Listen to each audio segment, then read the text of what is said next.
The Athene Real Talk Podcast explores controversial ideas to stimulate debate and active thinking. These ideas do not always reflect Athene's personal views.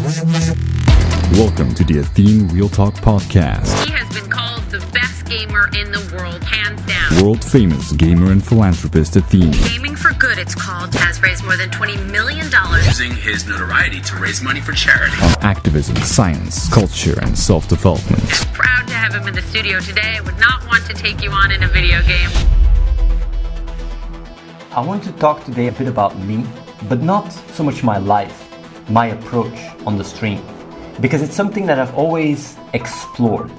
I've always explored what is the best way that I can stream? What is the best vibe? Is it being triggered? Is it being angry? Is it being really emotional? Is it about talking about myself? What is the vibe that really, resonates with most people and brings about the best change? And I do, of course, know that it depends from person to person. I can't just generalize saying like this is the best approach for everyone, but I'm trying to find this universal approach, and I think I'm getting very close to it. And of course, I'm going to have to get a little bit used to it as well, practicing it on the stream. But I think once I get the flow, once I get the hang of it, I really think that the streams will get quite a lot better. Because let me tell you guys what my paradox was before.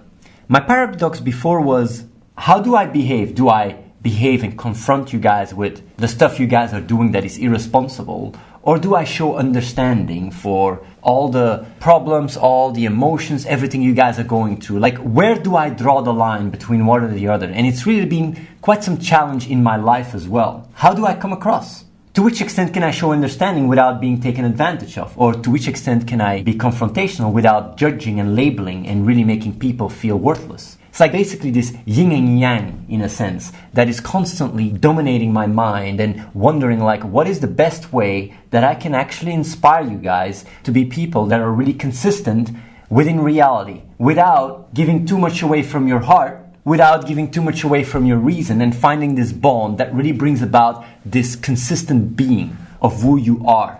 And you know what's beautiful? I'm going to use a metaphor to make it a little bit more beautiful. It's like really like the feminine and the masculine part in nature. When you grow up, your parents, the father figure, the mother figure in your life, while the mother tries to nourish you, give you emotional enrichment, while the father teaches you responsibility, how to act in reality, how to become a warrior in a sense, or nowadays how to believe in yourself, have this will. And you have these two sides in your education, these two sides in your growth. And when you really had a great life, a great youth, great parents, the best case scenario is that you have both in you. You don't have one or the other. And the thing is, if you have one rather than the other, you compensate for lacking the other. And how do you compensate? Through ego, self-pity. There's so many ways we compensate when we don't find this balance. Even me, I'm very masculine. I'm very direct. And that's what's very inspiring for you guys. When you guys look at my streams, you feel this confidence, you feel this charisma, and you want it. You want part of it. You want this confidence. You want to be able to go through life with your head straight and be able to look and know who you are. And that's what also was so popular and so attractive in Athene, best pilot in the world. Athene was this confident gamer, this cocky gamer that didn't give a shit about anyone, that just knew what he wanted and went about it no matter what. Didn't give a shit what people thought. Then on the other hand, you have this more compassionate person that I lack, honestly. This person with a heart that is more soft in the way he comes across, that really is constantly understanding and really, feels what you feel. And I always had this clash where when I'm this more emotional person where I understand and feel, I also subconsciously try to please. I have this subconscious discalibration because I don't know how to balance it, and I please. And what is pleasing? It's basically giving to your needs when you're going about it in a way that is not right. That's what pleasing is. On the other hand, when you just show in a masculine way, like, this is not okay, with integrity and respect. This is not okay. This does not work. The way you're going about it right now is not okay. It doesn't work. I respect your needs. I love you. I care about you. But at the same time, this is not fine. And that's the thing, like, the ability to combine the sense of confidence and integrity together with your heart. That's when you can really communicate and understand and draw lines, boundaries, without traumatizing people, without creating a situation where people feel terrible about themselves, without being taken advantage of, just pure. That is the person I'm going to be on these streams. Because it's been a big struggle for me to have this level of confidence and deal with people in the chat talking whatever. I got triggered. Because I compensated my understanding, the lack of it, emotional understanding, with ego. But on the other hand, when I'm emotionally understanding, I lack this masculinity. I'm a pussy. That's what people experience. Like, man, you're just a pussy, man. Where's the Athene? Where's that confidence? Where's that charisma? That charisma is inside me.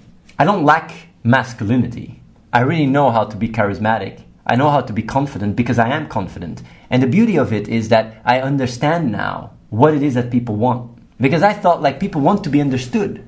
People want to be emotionally understood. Yes, people want to be emotionally understood, but at the same time, they also want integrity. They want to see what is right and wrong. They want to understand it. And I can provide both. And what I did in the past was, what I said was right. It was the how. So in that regards, basically this yin and yang, this mother and father, if you find it in yourself and you can nourish them in a really powerful way, you can really speak to people's hearts while at the same time show direction.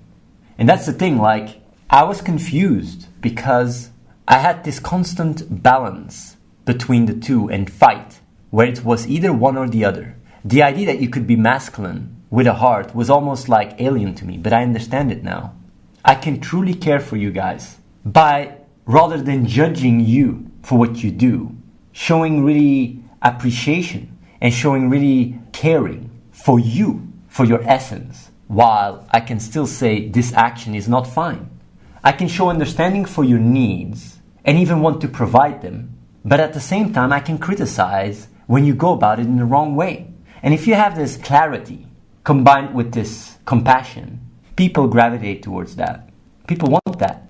So that's what I'm going to do from now on. In my streams, that is my approach. And that doesn't mean that I'm reverting the clock to how it was before. It doesn't mean that the Athene that was bullying or yelling at people will come back. No, none of that. I will be pure. I will have integrity. I will be honest. And I will care. I will really care deeply about you guys. And I will go about it in a way where they go hand in hand, where it's not one or the other. It's literally in the world, gentleman. I will be a gentle man. It's been a journey to me. It's really been a journey to me. I can tell you guys that. If you want to follow the journey, listen to the real talks. I mean, you can really see my evolution. Even though I'm finding my way, I'm trying to see what works, what does work. Like, little did I know that it's translated even in nature, in the mother and father figure. It's translated in that. The father in me, the masculine part, worked a bit too well in my life, while the mother part, the feminine part, didn't work that well. And that's why I literally let one go for the other. And it's only when I realized the harm that it was causing to people that I realized I need to also show my caring. Before I would say, and this really explains it, before I would say, if I would see a man cry, it would be hard for me to frame that you could be masculine. It would be hard for me. I would say, like, why is he crying? But a true man can cry with pure tears. It shows heart. It shows pureness. If it comes from an honest place, it's fine. It's not weak. I would actually say it is strong. It's much stronger. Even though I would never really have judged people before. But if you would say, like, would you see yourself cry? I said, no, I don't see myself cry. Why would I cry? Makes no sense. That's what I literally would say. Why the fuck would I cry? Okay, if it makes sense, sure. But if it doesn't make sense, I won't. Now I realize that expressing your emotions in a pure way, without losing your masculinity, without losing your confidence, can create a bridge, can create a connection, can connect you to other people. Wanted says, so we should nourish both these parts of ourselves. Yes, we should. I'm definitely speaking to the man audience that is watching. Masculinity is actually very connected to testosterone, while femininity is connected to, I think, either oxytocin or estrogen. There is hormonal patterns. And when you grow up with a more masculine father, you will automatically, most of the time, produce most testosterone. And depending from culture to culture, you have more masculine cultures, like more in Africa, you have more feminine cultures, like in France. I think everybody that came over here from France was very feminine, all the guys as well. And the thing is that you already see how these hormones are connected to our behavior and bring about our personality. And we have this sense of we are free and this and that. But we are much more, biological machines than we want to believe. But the thing is that if you lack masculinity, that's something that you can actually meditate on that. You can also work out. Like really muscle training increases testosterone. Also makes you feel more safe, more manly. I'm not saying like, hey, you gotta be this manly stereotype. I'm just saying like masculinity expresses itself in integrity, in knowing what you want, in going for what you want, and really being honest and pure. While femininity is more emotional, it's emotional caring. When you think about masculinity or femininity, like your emotional or more your action-driven world, for men it's more conceptual than anything. Aligning the two, aligning your concepts with your emotions, understanding your emotions, allows you to create this inner consistency. And that's the thing, like, the more you align your emotions with concepts, the more you experience your emotions and you put it into words for yourself. If I'll ask you right now, for example, what is it you truly want? What is it you need emotionally? A lot of you people will think like, let me think about that. And then you will type it in the chat, and maybe you'll see like, maybe it's not so much that, maybe it's a little bit that. Well, what you're doing right now, when you do that, is you're putting your emotions into concepts. And that is very, very powerful, because then you can put in words how you feel, not only for others, but also to yourself. And when you then value the understanding of your emotions using these concepts, you can generate confidence out of that. You can actually create an entire framework of consistent concepts that bring you so much consistency and confidence. And the thing is, knowing that everything can be understood gives your emotional drive for safety a sense of safe haven. So this masculinity and this femininity part in you, like the more emotional part and the conceptual part, can come together and understand each other. And you can do it internally, and you can also do it externally when you talk to other people, when you seek first to understand, when you truly try to understand what other people say from their world. And I can tell you, it's really hard, because we have this tendency when we speak to people to actually look at them from our own awareness. If we think in concepts, we assume other people think in concepts. If we think in emotions, we think other people think in emotions. That's why there's such a big gender gap, because men mainly think in concepts while women mainly think in emotions. So when they talk to each other, they don't talk to each other at all. So if you, as a man, learn how to understand your emotions and put these concepts aligned with it, your emotional intelligence increases drastically and you have an easier time understanding women. While if women understand that concepts are really important and put the effort in doing so, they will also have a better understanding to understand men. I'm talking about men and women, but I don't want to generalize, of course, because you have an entire scale on both ends, on both sides. But I'm just explaining you guys. And the thing is that the ability to conceptualize how you feel, the ability to put in words what you feel, is a big deal. And I will give you another example. Let's say you go check pickup. You go like, how am I going to get a girlfriend? The pickup is filled with concepts. It's all with strats. These are strategies that you gotta do, that you gotta do. But the thing is, like, if you would understand the emotion behind these strats, then you could just follow your intuition and you come across like a natural. You don't even need these strats anymore. These strats are merely people that have tried a lot of things and have put in words the emotions that worked. And you can fake it, your first date, your second date, maybe you can even get a bang. But if emotionally you lag behind, then no matter how much tricks or tips you get, you will always be wearing a mask. You will never be real. So understanding your emotions, putting them into words, and on the other hand, if you are much more emotional and you understand your life with emotional, trying to put those into words, whether you come from concepts or emotions, bringing them both closer together brings about this completeness. And it is a journey of understanding yourself, of understanding the world. But if you gain your trust and your value or your confidence out of understanding, it's a beautiful one, because you get rewarded doing so. Your inner child wants to be safe. Your inner child wants to get what it wants. If your inner child has needs like belonging or safety or like accomplishment, if it knows that it can trust understanding more than anything to achieve that, then it will reward itself by just understanding. Kuk says, pickup is more than about inner game rather than tricks and tips. Yes, for someone that is much more into it. But a lot of people that get into pickup thinks it's all about tricks and tips. I know that if you look at pickup in a more advanced way, it's a lot more about inner game. But a lot of people that just go into pickup just want some tips and tricks to get a quick chick. But it's more than that. I know that. Why do I feel uncomfortable when feeling emotions like love? It's because on a fundamental level, you don't think you deserve it. And the reason why you think you don't deserve it is because you blame yourself for everything that happens that caused you to start thinking you're not worth it. But I'm telling you right now, Mr. Kriki, there's nothing wrong with you. You're not perfect. You can make mistakes and that is fine. When you really go to the essence and you allow yourself to just be who you are and you embrace yourself, I can tell you, you will allow love to come within you. Dan Bedo says, I have excess testosterone. I get very aggressive around some people. Dan Bedo, my advice is, it's not that you get aggressive around people, it's that you get triggered around people and you react aggressively as a result. The answer to this is to understand yourself emotionally. So whenever you get triggered, you follow the emotion. Why do you get triggered? You go, you feel it, and the moment you realize why you get triggered, you can overcome the trigger. And then, rather than getting aggressive, you overcome and dissolve the emotion that triggered you to act like that. It's actually it's a very powerful mechanic. Aaron de Brown says, just to confirm, are you saying for us to do whatever we want to grow emotionally and then focus on helping people? What I'm saying is that growing emotionally does not mean doing whatever you want to do.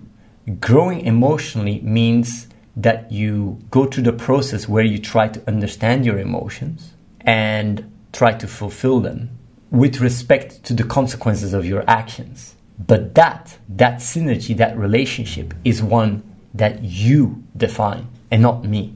It's one where you try to find that balance, not me. It's not the Athene inner critic that tells you what is an excuse and what is responsible. That is something you can figure out for yourself.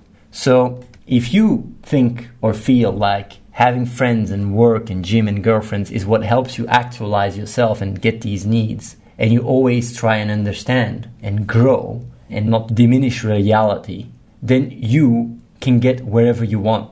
Because it is important. It's like a child. You are loved. You are completely, not just loved, but you are worth it. There's nothing wrong with you. Like truly nothing wrong with you. You are not perfect. It is fine to make mistakes. But if certain actions are not fine, then you can accept that and change that without doubting yourself. That true essence that is you is pure, and it is fine to give it whatever it needs. But that doesn't mean that your actions can cause harm. But that is something you have to realize. Because it's not me that defines what actions are fine or not. It's something that you define based on your experience in reality. So when I speak about, kids are dying in Africa or whatever, that's actually completely irrelevant. Because if you are stuck in a certain, emotional awareness, and when I say even stuck in an emotional awareness, that's the wrong language. It's not emotionally relatable. If you are struggling with certain needs, going through the process of understanding these emotions, by experiencing them, by experiencing the triggers, and going through the process to be able to put it into words so you can understand it, is something that helps you get to a point where you'd be able to actually fulfill everything. Because what I'm doing is also fulfilling needs, but it's just because all the other needs have been fulfilled. You could say that I'm trying to fulfill my need to contribute, and it's one of the more advanced ones, but I got there. And I would even say that even that is not really my need, but it's just a way to explain it. Like, being able to truly love yourself and accept yourself on an essential level and being able to feel accomplished by your own growth and your own potential will lay down a framework that is much more solid and reliable to you and to your own life than the one that I impose, because it doesn't work. It just doesn't work. And that's why I'm saying, like, emotional understanding, conceptual understanding from your end towards yourself will not always bring the same answers, but that is fine, but will help you on your path much more so than feeling judged by what I say. And that's why emotional relating and saying, like, focus on helping people, that comes naturally. Helping other people comes naturally. If you have a good self-fulfilled needs, and I'm talking really on an essential level, not one where you compromise, on an essential level, helping people comes naturally. Mikro says, how do I nourish myself? Well, it's really hard to nourish yourself. But my best tip of nourishing yourself is to emotionally understand yourself. Experience why you feel the way you feel. Put it into words, like experience it. Allow yourself to figure out what it is that you lack and that you want. Know yourself and you will also then have a more easy time to see where to find it through meditation or whatever. There is no like me telling you what you should do. It's more about you understanding your own emotions and putting them into words. It's a journey that you can take. And I'm not going to say that's how you nourish yourself. What I'm going to say, that's how you get to know what it is you want. And I can just tell you that understanding, emotional and conceptual, can get you everything. Because everything has an answer. Everything has a reason. You can get anything. But you first have to explore this world inside you before you can know how to even nourish it. Subscribe to youtube.com/AtheneWins. Watch the live stream at twitch.tv/AtheneLive and follow The Real Athene on Snapchat.